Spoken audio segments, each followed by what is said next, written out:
guys, thanks for tuning in. So today I thought I'll give a review or impressions of the Steeda H-Pipe that I have installed.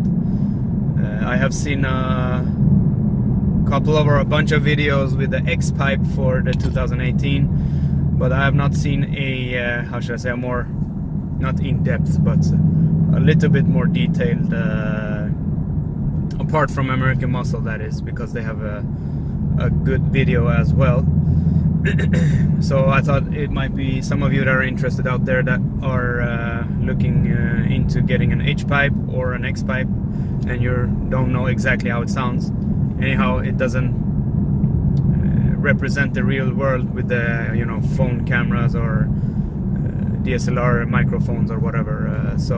But at least you will get a hint on potentially how it sounds, and also my input as well, the things that I have experienced and discovered. So to start it off, I opted for the H-Pipe because I think I know that I don't want the raspiness or the more rasp that a X-Pipe can introduce. But I don't know, I haven't heard 2018 with that, or so I can't give any input on that. So it could be that I love the X-Pipe more than I do with I like the sound of the X-Pipe more than the H-Pipe. So at some point in time I'm actually considering to switch to an X-Pipe if possible, because as you might know, there is some cutting needed in order to install the H-Pipe or X-Pipes. I'm not sure if all of them require it, but at least the one I have do require installing or cutting the existing exhaust.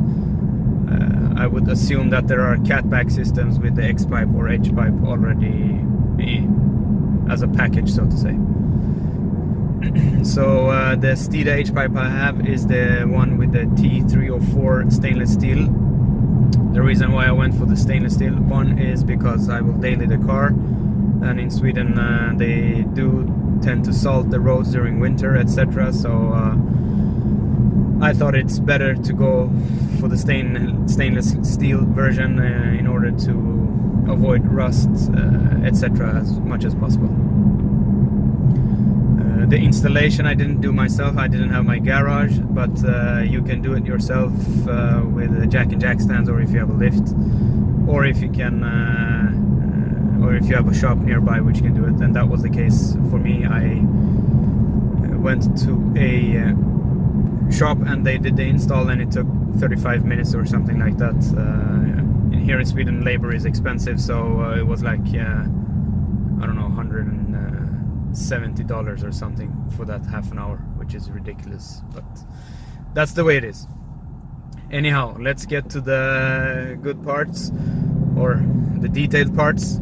So let's start off with the quiet mode, because I live in a area with houses, etc., and I tend to leave to work quite early. I do have a garage now, but anyhow, the quiet mode for me is a really neat feature on the active exhausts, which comes in standard. However, with this H-Pipe installed, the initial startup, the initial like 2-3 seconds, and when the engine ignites the first time, it is louder than the standard exhaust. But after 10-15 seconds, when the engine revs down, the noise or the sound is not really, but almost the same as it was pre-installing the H-Pipe.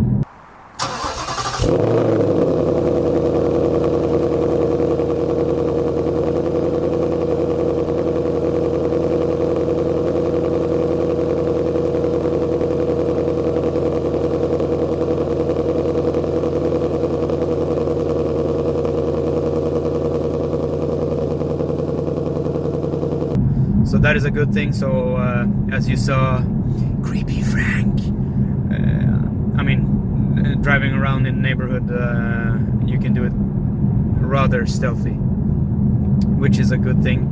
And also the quiet mode on long trips, on the highway, etc. It's really nice, because let's say if you have it in track mode and you're doing 90 miles per hour, you will hear the exhaust, but with the exhaust set to quiet mode, you don't hear it.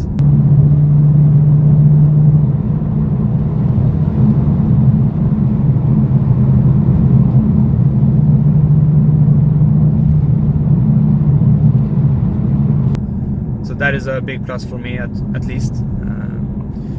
As I said, I daily the car, so it's a neat feature to cruise a bit if I would like to. So that's nice.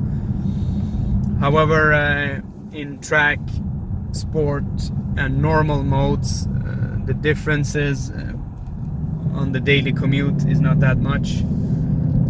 The difference I could tell, as an example, in track compared to before, which is more substantial, is when I'm going to an on-ramp to the highway and the engine is cooled, etc. There is not, I don't know if you want to call it drone, but almost drone-ish when you're accelerating. Not wide open throttle, but when you're like going onto the ramp. But as soon as you get up to speed, that diminishes. So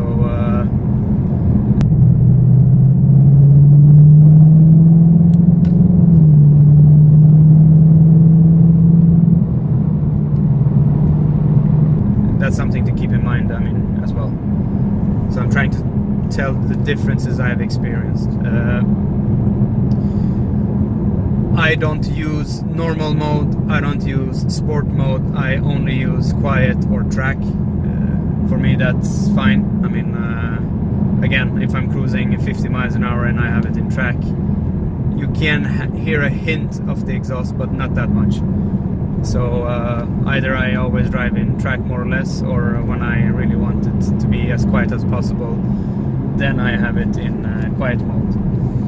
But in quiet mode, the road noise and wind noise, etc., is almost more than the exhaust. So yeah, that's that.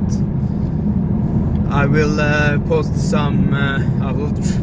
Post some before and after sound clips of installing the H-Pipe. Unfortunately, my microphone on my DSLR was I don't know, crooked when I was recording the sound before I installed the H-Pipe.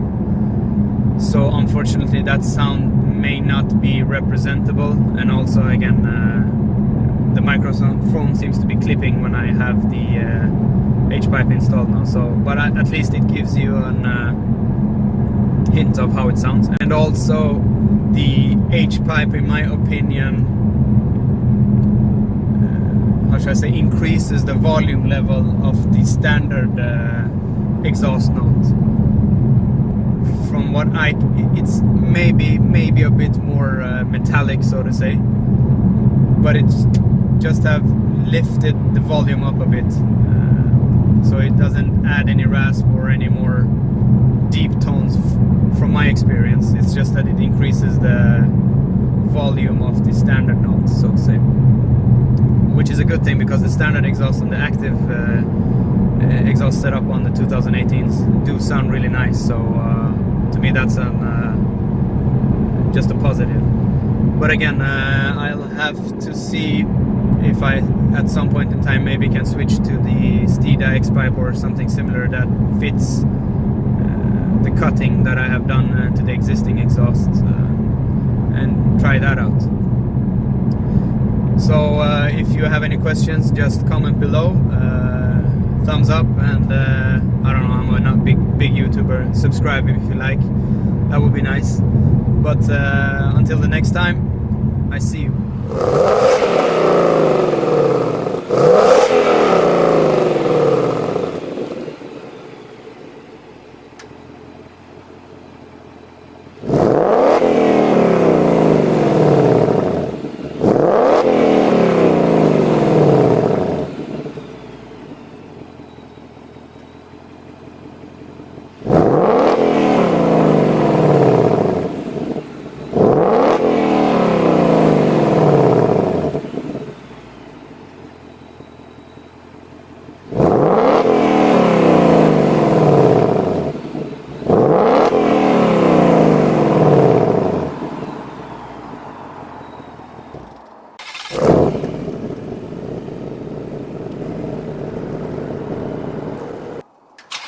it.